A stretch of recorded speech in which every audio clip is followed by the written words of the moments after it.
Live from New Delhi, you're watching DD India News Hour, India's voice to the world. I'm Siddharth Bharadwaj. Coming up in the next hour. US President Joe Biden says he's not leaving US presidential race, says Trump poses a serious threat.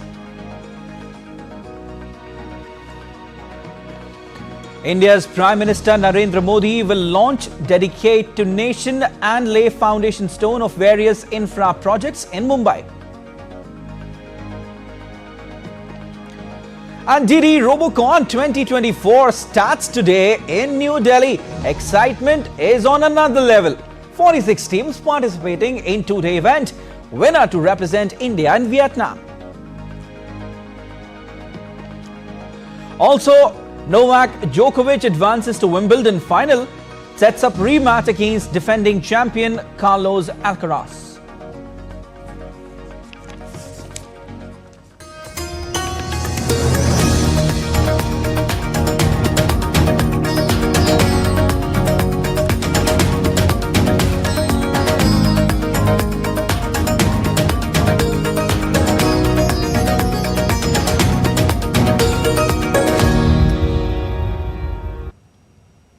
US President Joe Biden is not giving up. With each passing day, he is reiterating his commitment to be in the 2024 race to White House. While addressing his supporters in Detroit, he even went a step ahead. Biden warned that Republican Donald Trump poses a serious threat, and his intention to finish the job seems to be quite strong. You probably noticed there's a lot of speculation lately. What's Joe Biden going to do? Is he going to stay in the race? Is he going to drop out?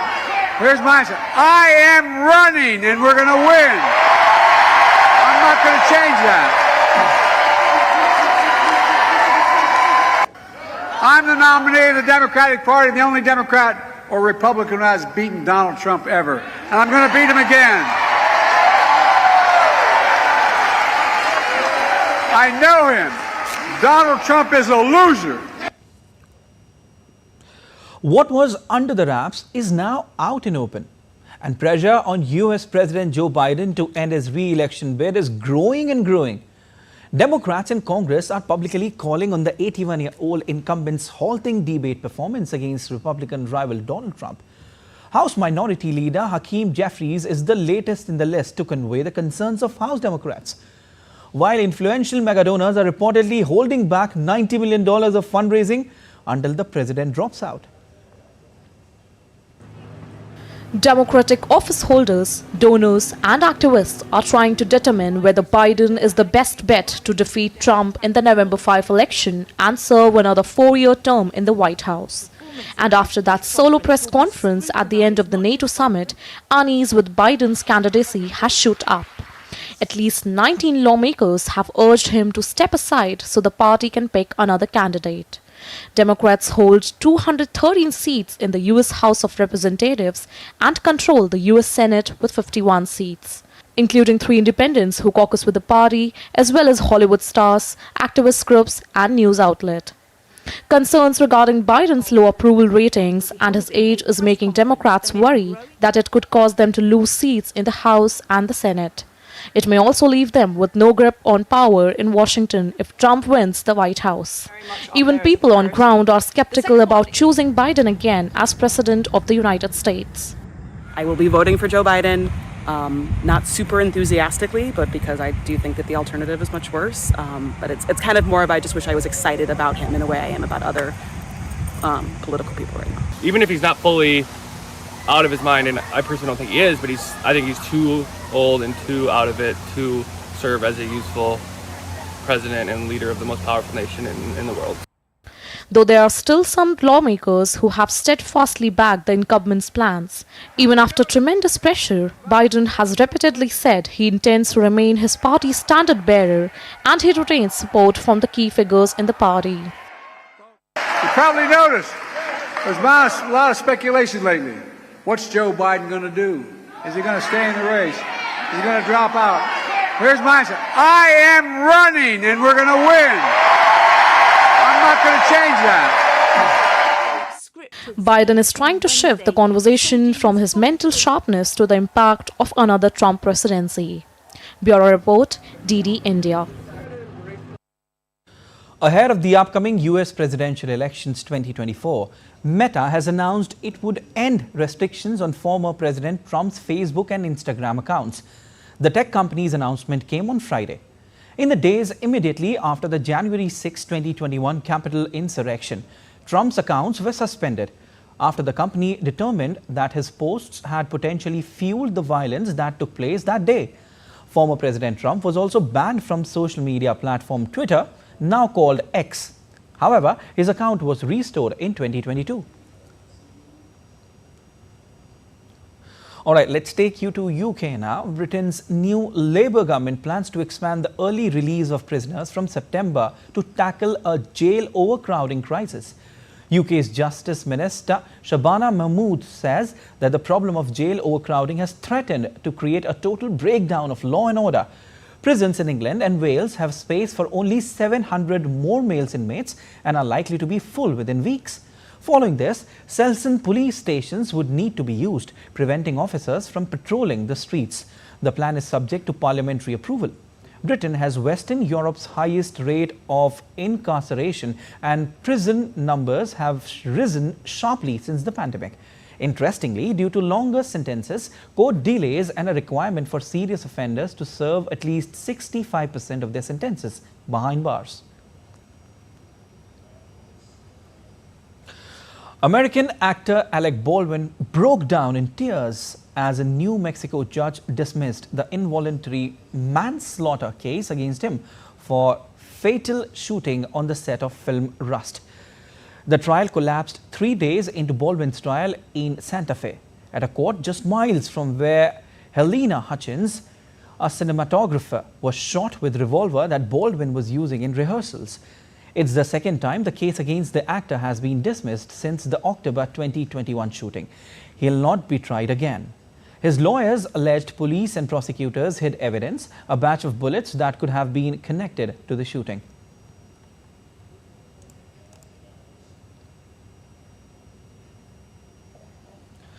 Robocon 2024 kicks off in style in India's New Delhi at Tyagraj Stadium.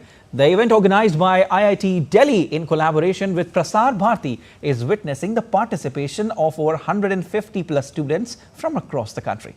DD India's Deepika Mehta got in conversation with students who talk about their preparations for the event. Let's take a listen. Robocon 2024 kicked off in style in New Delhi's Tyagraj Stadium on Saturday. The event, organized by IIT Delhi in collaboration with Prasar Bharati, is witnessing the participation of 150 plus students from across the country. Around 46 teams are participating in the competition, where the robots made by students will compete on the theme called Harvest Today. The winners will be playing the final in Vietnam this year in the month of August. Speaking at the inauguration ceremony, DDG Prasar Bharati Global Outreach said that this is an opportune moment for the organization to host such an event. DD Robocon robotic competition is a domestic event of a international event of Robocon. This has been started in year 2002 on the initiative of ABU. ABU is Asia Pacific Broadcasting Union, of which Doordarshan is a founding member.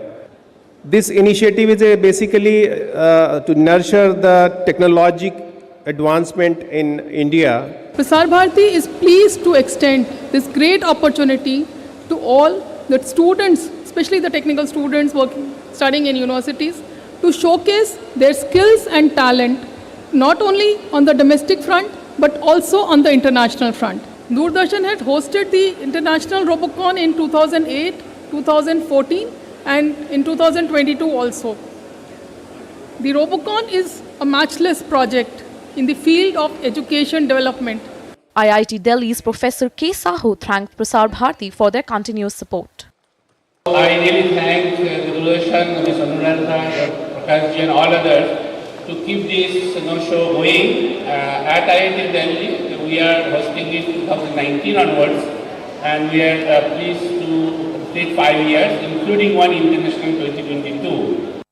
DD Robocon 2024 is not only generating future stars but giving an opportunity to the young generation to come and learn, keeping in mind the treasure of the country's agriculture always intact amidst the growing concept of technology. So Team Prasar Bharati is all set to make DD Robocon 2024 a grand success, and the students who are participating here from different parts of the country are also putting their best foot forward to win this tournament and make it to Vietnam. But who eventually makes it to Vietnam remains to be seen in the grand finale, which will be taking place on the 14th of July. With camera person Lalit, this is Deepika reporting for DD India from New Delhi. The students of Coep College from Pune are super excited on their participation at DD Robocon 2024. Not only they are taking this opportunity to excel in their skills, but also to make sure that they provide equal opportunity to all students, be it male or female. DD India's Deepika Mehta gets you an exclusive interaction with the rising stars. Take a listen. We have with this college COEP who's come here from Pune, and we have the captain also, Ame Hande. Ame, when we talk about the enthusiasm, how excited are you guys? We are too excited because we bring our new ideas over here, and it's not like other competitions where you can bring the same thing every year. First year side is very creative. Our second year has been working very hard. The resilience of third year students, they have been ideating, mentoring, and the fourth year students have been doing the management stuff.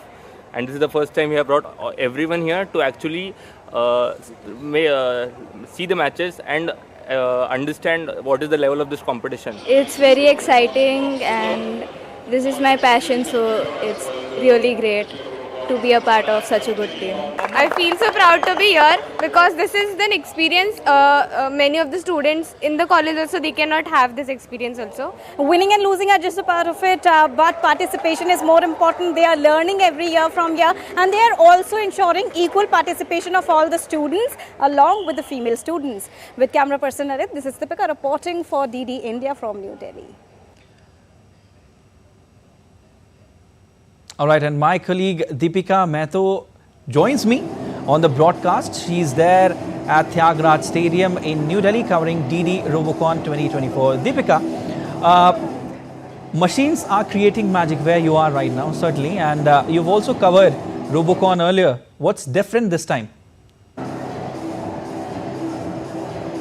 Good evening, Siddharth. Right now it is dark here because a very interesting AV is being played inside the stadium for all the students and participants who are here. And we also have a group of students who have come here to participate from Manipal, interestingly. Let's have an interaction with them. A very good evening to you. From which university are you coming to participate here? Good evening. We are from Manipal Institute of Technology. It's a part of Mahi Group. It has been a really great experience to be here. We got to know how competitive this tournament actually is. We are planning to learn as much as possible, and we are also hoping to win this time. And is this your first year in the college? Yes. How excited are you to represent your college in the first year itself? Yeah, it's actually a very proud moment, and we are going to be the ones who are going to take the charge next year. So yeah, this year our task is to learn as much as possible so that we can implement it next year. Are you all excited to take the charge next year? Yes, obviously. We'll prepare for another year, so we are very excited for them. What are the learnings that you are taking from here? We are not even learning from the other teams, their mechanisms, even their failures we are taking it as lessons. So yeah. And also, what is your inspiration that you draw from this particular tournament? So from this tournament, obviously we are learning how this is DD Robocon, right? It's a qualifier for the international round as well. So obviously it's an inspiration for us to see the great robotics team who have done really great for Team Nema and all, and to be come at their level. Right now it's a seniors competition. We are learning and we are coming back strong for the next year. So, what would be your mantra for the competition? I guess our mantra would just be, I'm here to win it all, and that's it. Because we are just here to learn, then hopefully win it next year.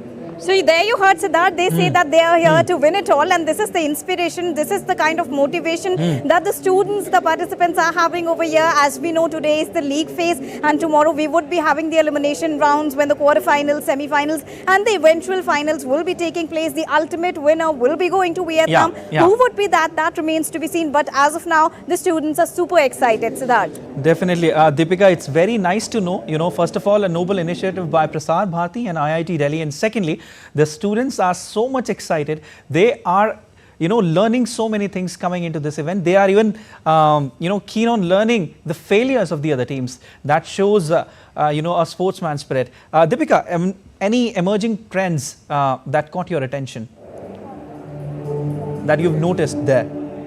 Siddharth, your voice is less audible, but I think if you are asking about emerging trends, then let us also talk about the theme of this year, which is Harvest Today. Can you tell us a bit more about the theme this time? Because every year we are having a different theme. Last time it was Lagoritis, this time Harvest Today. What exactly it is? So as you can see, this time we are also, the competition is all about the harvesting. So like our first task is to plant the saplings in an order, which was our first task. You can tell about this. Then we have to shoot the balls and we have to place them into silos, kind of like placing seeds into the soil. So when you heard about Harvest Today, it quickly connects us with the agriculture system, which is the main treasure of India when we talk about. What do you think of this concept which has been chosen by the organizers? it's a very interesting concept, obviously. Also, it helps us imagine different mechanisms for the robot as well. And also to contribute something more for in terms of technology for the farmers? So what I think is that this is obviously an arena-based competition, but the foundations it lays for the real-life implementations of such robots. It's very great. Indeed. So there you heard, Siddharth, the foundation it lays for the future is very important, that you can witness only at DD India Robocon. Siddharth. Definitely, Deepika, and we'll not leave you here. We'll keep taking updates from you. I'm sure you're having fun covering the event. Thank you so much for your updates. All right, and still to come on DD India News Hour. SpaceX's Falcon 9 rocket suffers a rare malfunction in space. We'll tell you more about it. Stay tuned.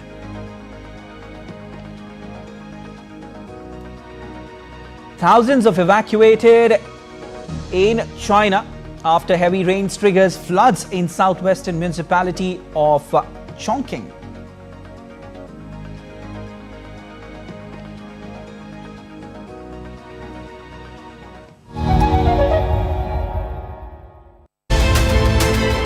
What is happening to the link between the diaspora and Mother India, how they see India's rise, and what is the role of the diaspora in propelling India's rise? See, being here firsthand, all the infrastructural changes, the talks about transformation, I feel very proud. As a member of the diaspora, we think that India is a country that is rich in culture, and at the same time its economic advancements and technology. To bring this knowledge to the people there and to stimulate people on building relationships with each other and with India.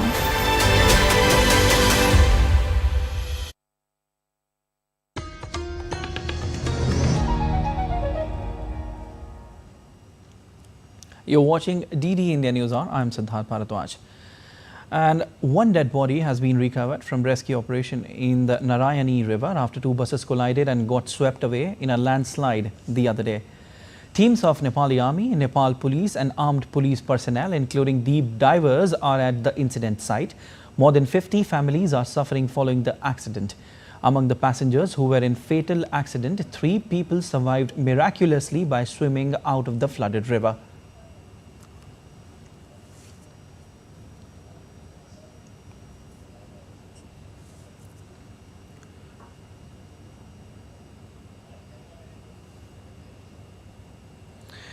And my colleague Shweta Singh is there. She is in Kathmandu to give us more details of this. Hello Shweta, quite unfortunate incident. We have heard one dead body has been recovered from the rescue operation, which is still on after this unfortunate incident. What updates do you have for us? Siddharth, actually, see, yesterday when two buses were swept away by Trishuli, where there was a landslide, because along most of the highways coming to Kathmandu, there are landslides. You see, there was incessant rain continuously for the last 1 week.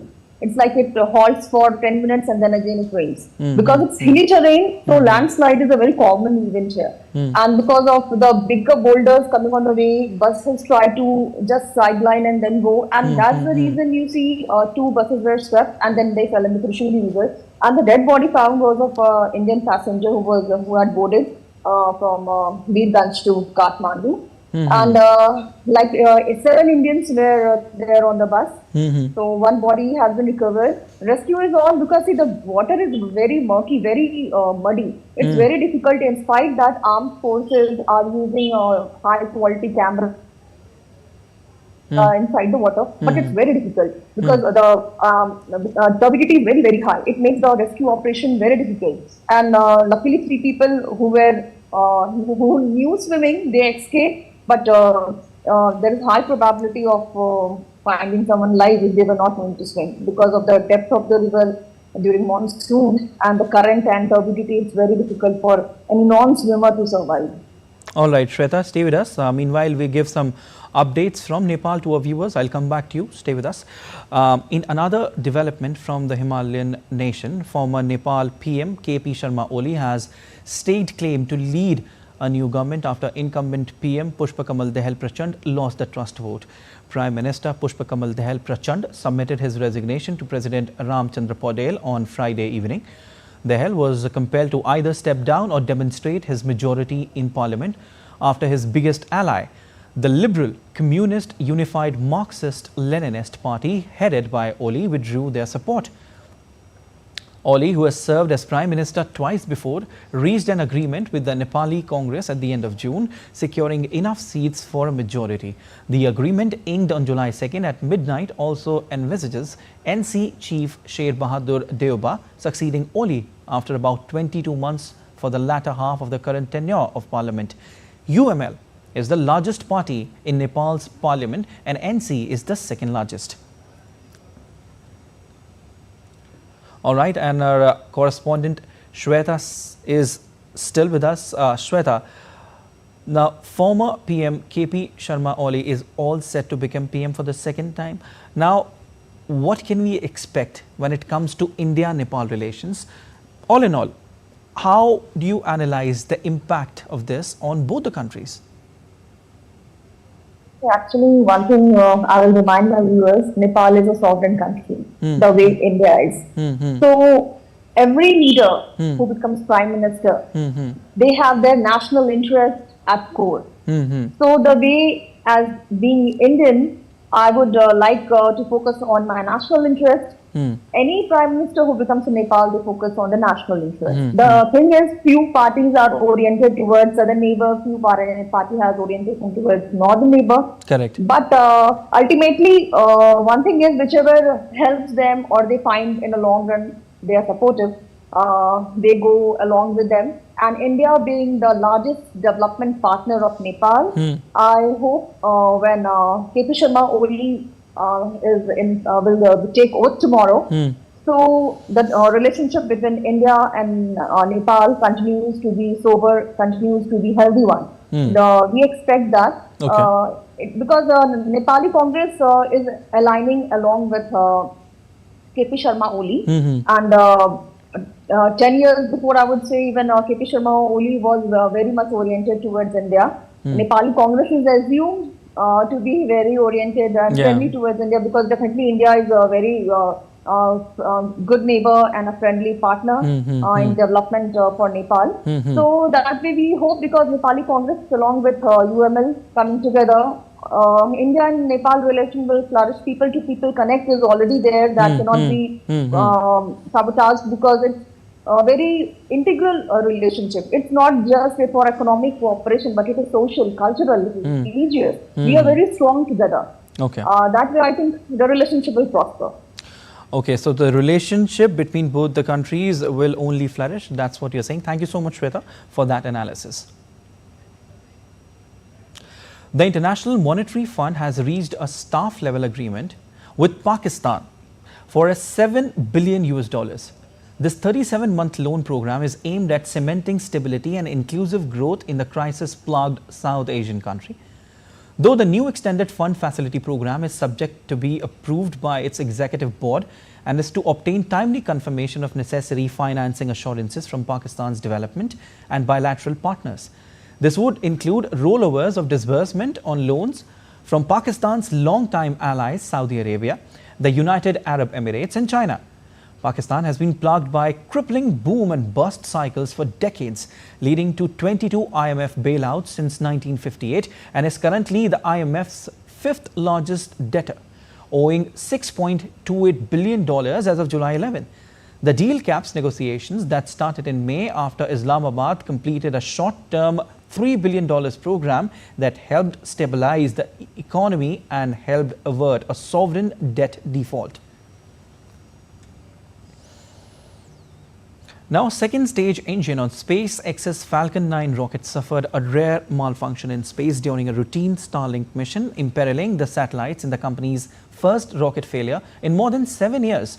Roughly an hour after Falcon 9 lifted off from Vandenberg Space Force Base, the rocket's second stage in space failed to reignite and deployed its 20 Starlink satellites into a much lower orbit than planned, where they risk burning up in Earth's atmosphere.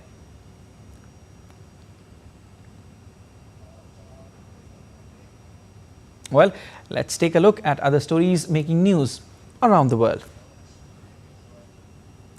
Thousands of residents in China were evacuated after heavy rains triggered floods in the southwestern municipality of Chongqing on Saturday. Heavy rains also caused a landslide which disrupted traffic on a section of provincial highway in the Hubei province. UK police arrested a 34-year-old man on Saturday in Bristol in connection with the discovery of human remains in 2 suitcases at the Clifton Suspension Bridge in Western England last week. The suspect will be taken to London for questioning later in the day. Russia's defense ministry on Saturday released a footage of 2 of its warships arriving at the southern Chinese port of Zhangjiang for joint naval drills with Chinese Navy. Chinese and Russian sailors will carry out anti-aircraft and maritime rescue drills together. 5 runners were injured on the 7th day of Pamplona's running of the bulls in northern Spain on Saturday. During the week-long festivity, 6 purpose-bred fighting bulls, guided by 6 steers, chased runners through the narrow streets of Pamplona's old quarter over a stretch of 800 meters. And still to come on DD India News Hour. India's Prime Minister Narendra Modi to launch various infrastructure projects in Mumbai, including 2 key twin tunnel projects. World Skydiving Day was celebrated for the first time globally.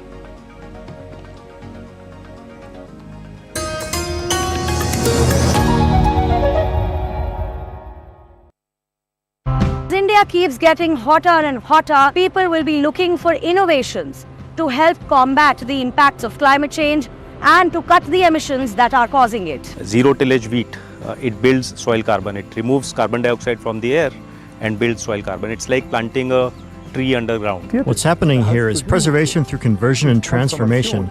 I think you can see that very well here.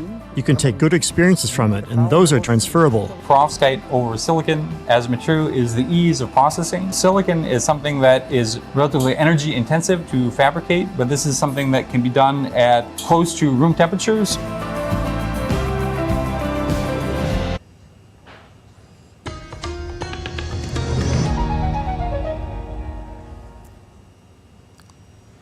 You're watching DD India News Hour. I am Siddharth Bharadwaj, and a quick recap of the headlines. India's Prime Minister Narendra Modi will launch Dedicate to the Nation and lay foundation stone of various infra projects in Mumbai. DD Robocon 2024 starts today in New Delhi. Excitement is on another level. 46 teams participating in 2-day event. Winner to represent India in Vietnam. And in sports, Novak Djokovic advances to Wimbledon final. sets up rematch against defending champion Carlos Alcaraz.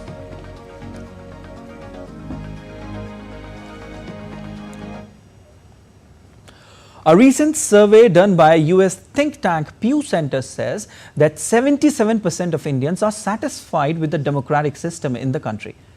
India stands second in satisfaction rate index among 31 countries. India is world's largest democratic country. It's a sovereign, socialist, secular democratic republic with a parliamentary form of government, which is federal in structure with unitary features. Indians are really happy with the system. 77% Indians say that they are satisfied with the democratic system in the country. And this is as per a survey conducted by an American think tank Pew Research Center. This research was conducted in 31 powerful countries of the world to find out how many people there are satisfied with democracy and how many people are not. India has the highest satisfaction rate among major economies. India is at the second place in Asia along with the world. If we talk about Asia, Singapore is a country where most people are satisfied with democracy. 80% people have expressed satisfaction with the democracy there. In Asia, the condition of Sri Lanka, South Korea and Japan is the worst. 58% people of Sri Lanka are dissatisfied with the democracy there. 63% of the population of South Korea and 67% of the population of Japan are unhappy with democracy. Countries like America, Britain, Canada, France, Germany and Australia, more than half the population are not happy with the democracy there. Only 31% of American citizens are satisfied with democracy and 68% are dissatisfied. In France, only 35% of the citizens are satisfied with country's democracy. In the UK, the satisfaction rate is 39%, Canada 52% and Germany has 55%.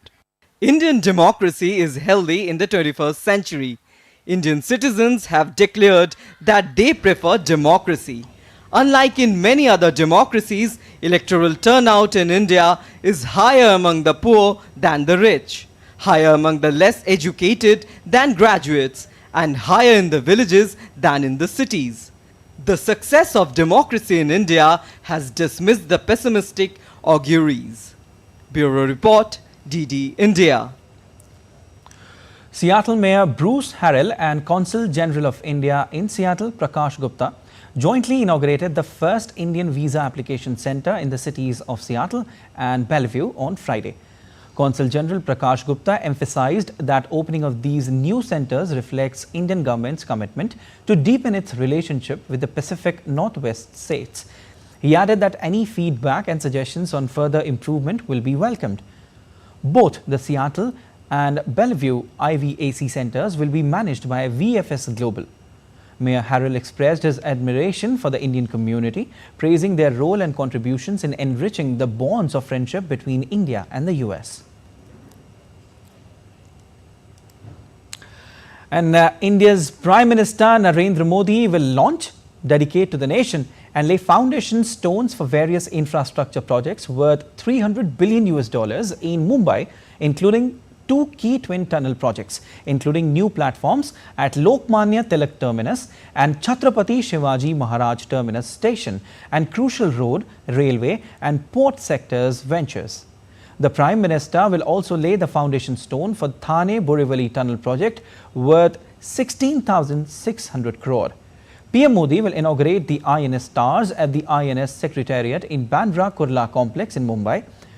Rakesh Sharma, President of Indian Newspaper Society, speaks to DD India. The Minister is coming today and he'll be inaugurating the tower. What is INS and how do you see the whole visit? What will be the agenda and how is it going to be? Well, INS is the biggest, largest body of the entire newspaper industry in the country. We have 800 members, which includes big newspapers, medium-sized newspapers and the small newspapers. We cater to the interest of the industry. We talk to the government on various issues. We talk to the various multiple constituents who deal with the media industry, and we work for the benefits of the industry. That's the objective of the INS. There are lots of channels, newspapers that are going to be coming here and they'll be occupying space. How beneficial will this building be after the Prime Minister has inaugurated this? This body was established 85 years ago in 1939, and we got our first building in the Delhi, which is in the close proximity of the Parliament, which was built in 1956. This is the second building which we have created in Mumbai, which is the financial capital of the India, which is a happening city. And the newspapers will be operating out of this building, and like for all the businesses, reporting, etc., etc., it will be the best part because currently they were scattered, they were paying very high rentals. In this building, they don't have to pay any rentals except the maintenance charges, etc. So it will be going to be very, very beneficial for the entire media industry, print industry in particular. What other facilities, benefits, or we could say less challenges the media would face with the inauguration of this building? Requesting for certain facilities for the industry, because this industry has suffered a lot after Corona, and we have been requesting the multiple agencies of the government to give us some certain kind of subsidy during that period when our revenue had drastically come down to almost 50%. And there are many others which have come up, which I'm going to speak in the evening. All right. Thank you very much for talking to us, sir. So that was the president of Indian Newspaper Society talking about what the event would be like. With camera person Gaurav Kagra, this is Shama Mishra for DD India, Mumbai. All right, and DD India's Shama Mishra joins us from Mumbai to give more details on this. Hello, Shama. Prime Minister Narendra Modi will launch various infrastructure projects in Mumbai. Can you tell us about it in details? Well, Siddharth, we understand that whenever Prime Minister Narendra Modi is in Mumbai, Mumbai always gets gifts of, infrastructure, development, and all other topics that is related to development.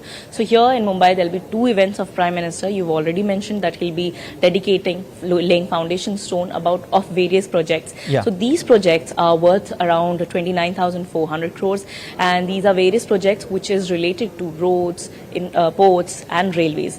So the two main projects of which the foundation stone would be laid by Prime Minister would be connecting of the eastern to the western part of Mumbai. We are talking about a twin tunnel way, which is connecting the Borivali and Thane. Now these parts are highly traffic, and all these jams at evening time or at peak hours, these always face traffic. So this particular project, which the foundation stone would be laid today, this will pass under the Sanjay Gandhi National Park, which is known as the Borivali National Park, and this will be a 12-kilometer long route, around 11 to 12-kilometer long route. It will save the travel time of around 1 hour. So you can understand how much fuel, how much time, and how much money would be saved of the travelers, of the commuters. Apart from that, the second project is Goregaon-Mulund Link Road. This is also, connecting the east to the western suburbs, and this will also be a 6.5 kilometer long route. And once it is done, it will also save in the travel time and the fuel and other costs. Apart from that, we are talking about railways, where Prime Minister would be inaugurating new platforms at CST, that is Chhatrapati Shivaji Maharaj Terminus, and also at the Lokmanya Tilak Terminus. Now, these new railway platforms will be able to handle larger trains, which has more number of coaches. So there is no need for a passenger train to come and wait twice for the passengers to board, but this will be done in a single time and a much shorter time. Apart from that, there will be a Gati Shakti multi-model center, which will be coming up at Turbhe in Navi Mumbai, and there will be also Kalyan remodeling yard. So these things will also cater to a lot of infrastructure and to railway, to help segregate the suburban traffic from the passenger traffic. So all these would be really beneficial to the Mumbaikars in a longer run, once we are talking about from the point of view of a larger crowd, larger population. So that. All right, thanks for your analysis, Shama. And World Skydiving Day, celebrated for the first time globally, marks a significant event in the world of extreme sports and tourism. India's Minister of Culture and Tourism, Gajendra Singh Shekhawat, skydived from an altitude of 12,000 feet by taking off from the airstrip located in Haryana. Minister expressed his heel and said that this sport could prove to be a milestone in the development in field of aerosports.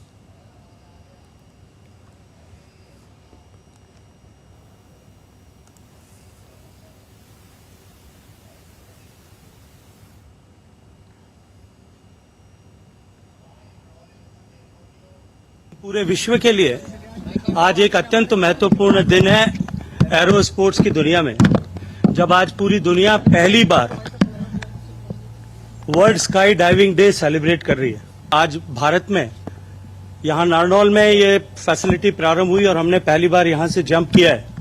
मैं अपने आप को रोमांचित महसूस करते हुए साथ ही साथ में एक बहुत उज्जवल भविष्य एरो स्पोर्ट्स के क्षेत्र में आज से प्रारंभ होता हुआ देख रहा हूँ। World Audiovisual and Entertainment Summit WAVES is a premier global event debuting in Goa, India in November 2024. The summit is expected to pave the way for sustainable growth, attracting investments and positioning India as the global leader in entertainment business. Inspired by the Prime Minister's vision to make India a global leader in the media and entertainment industry, Goa is set to host the first World Audiovisual Entertainment Summit or WAVES. Union Minister Ashwini Vaishnav announced the date from 20th to 24th of November 2024. He also unveiled the logo of WAVES with the tagline "Come Sail With Us." The summit aims to spark ideas, fuel conversations, facilitate knowledge exchange and foster meaningful collaborations among leaders globally. And our Prime Minister's vision is we should be able to harness the best out of this structural change. And we should be able to support the people, support the industry. Our Prime Minister, in his vision, he has always said that we should be able to democratize technology. So we created a system by which the tools are now available in 104 universities. So that means the students of these 104 universities are today getting access to the latest tools. So we'll adopt those best practices in the media and entertainment industry, having an inclusive growth where the people who are conventionally marginalized from the mainstream of the society also get the opportunity to be part of the mainstream, also get the opportunity to be part of this growth journey. That is a major focus for Prime Minister Modi ji. Minister L. Murugan launched the official website of the WAVES. By establishing India as a hub for innovation and excellence, WAVES aims to attract investments and position India as a global leader in the entertainment business. Goa, with its rich cultural heritage and scenic beauty, is a heaven for creativity and artistic expression. The place has been a perfect setting for the more than 100 films in the last decade alone. Our state is a vibrant participant in the global dialogue on art and entertainment. The warm and welcome environment of the Goa make its perfect setting for the international gathering like WAVES and IFI. The summit will focus on few key aspects: news and information media, entertainment media, films, TV, music, animation, visual effects, and gaming. It will also focus on new media, digital media, OTT, and social media. Prime Minister Sri Narendra Modi ji's vision to bring all the global leaders in the entertainment, media, and entertainment sector in India, particularly in Goa.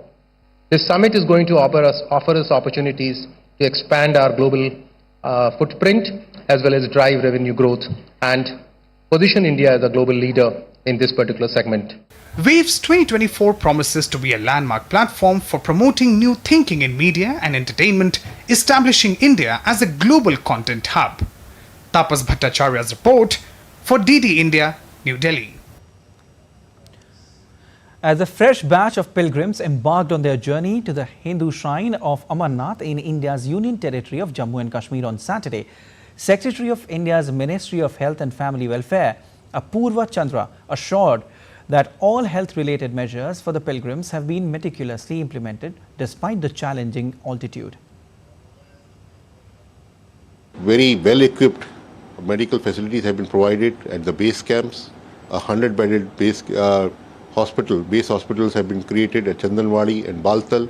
Even at the other camps like Noonwan in Pahalgam, then the Panchtarni, which I visited, and the base camps at Sangam Top, at the lower base Holy Cave, at the Holy Cave itself at a height of 13,000 feet. Very well-equipped facilities were available. There were cardiologists, there were surgeons, there were orthopedicians, and whole lot of facilities were available.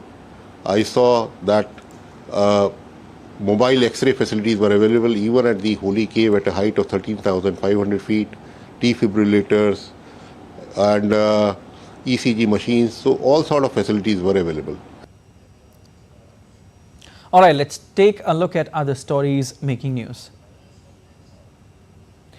The flood situation in the northeast Indian state of Assam has improved. However, 2,406 villages in 24 districts of the state remain flooded.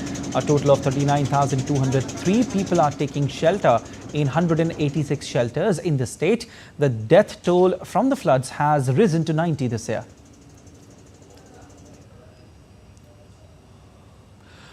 The northeast Indian state of Manipur witnessed the arrival of first food grains consignment by Northeast Frontier Railways on Saturday. Chief Minister Biren Singh received the consignment at the Khongsang railway station. Heavy rains in the western Indian city of Valsad in Gujarat have led to waterlogging in several parts of the city. Valsad's railway underpass was closed on Saturday due to flooding. A massive fire broke out in an apartment in eastern state of Bihar in its capital Patna. Several fire tenders reached the spot to control the fire. No casualty has been reported so far. And still to come on DD India News Hour. Preparations gearing up in Berlin as German capital prepares to host the grand final of Euro 2024. The Olympic flame will arrive in Paris on Sunday.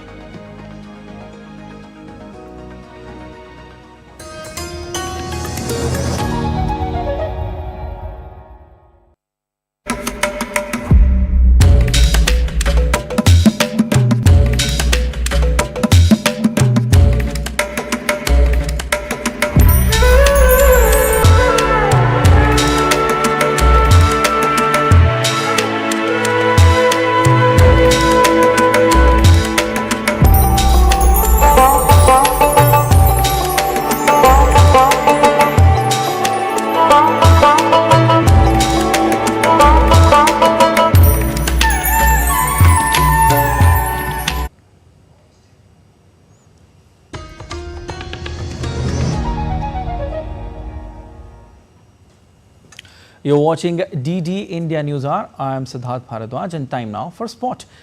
India have won the toss and elected to bowl in the fourth T20 international match against Zimbabwe in Harare today. For India, pacer Tushar Deshpande makes his debut in place of Avesh Khan, while for Zimbabwe, Faraz Akram replaces Wellington. After losing the opening game, India bounced back to lead the 5-match series 2-1. The batters came out hard in the last two matches to stamp their authority over the hosts, while the bowlers have performed well throughout the series so far. Zimbabwe have struggled with the bat and their woes have increased due to their sloppy fielding. A new women champion will be crowned at Wimbledon on Saturday when surprise finalists Jasmine Paolini and Barbora Krejcikova face each other. Paolini is vying to become Italy's first Wimbledon singles champion, while her opponent is hoping to continue the Czech Republic's proud record in the championships. Krejcikova had only won 3 matches in 5 months before the tournament after struggling with illness and injury. The 28-year-olds have taken advantage of an open women's draw and are now one match away from lifting the famous Venus Rosewater dish. In men's singles, Carlos Alcaraz and Novak Djokovic will set up a repeat of their epic 2023 final on Sunday. Alcaraz finally found his A game to reach his second straight Wimbledon final as the champion overcame an erratic first set to beat Medvedev 6-7, 6-3, 6-4, 6-4 in the semi-final. Meanwhile, 7 times champion Djokovic produced some of his best tennis to outclass Musetti 6-4, 7-6, 6-4 and reaches a 10th Wimbledon final. All right, and Narayan Singh, DD India correspondent, joins us on that story. Hello, Narayan.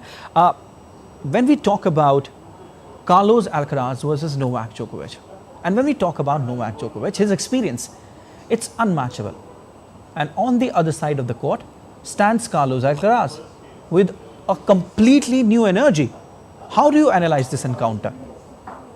Siddharth, if we talk about this match, it's going into the folklore of the Wimbledon Championship, and it's the rematch of the last year where Carlos Alcaraz defeated the Serbian Novak Djokovic. So it's time for both the players to pull up their socks and to win the trophy for the different reason. If you talk about Carlos Alcaraz, it's a time for him to show that the Gen Next of the tennis has been really arrived. And talking about Novak Djokovic, if he wins, it will be his 25th Grand Slam title, and it will be a milestone surpassing the record of the Margaret Court, who has also 24 Grand Slam titles. So we can say that here, if Djokovic wins, he can also equal the record of the Roger Federer, who has 8 Wimbledon titles. So both the players have different reason to win this coveted title. And if you talk about Carlos Alcaraz, it's very important for him,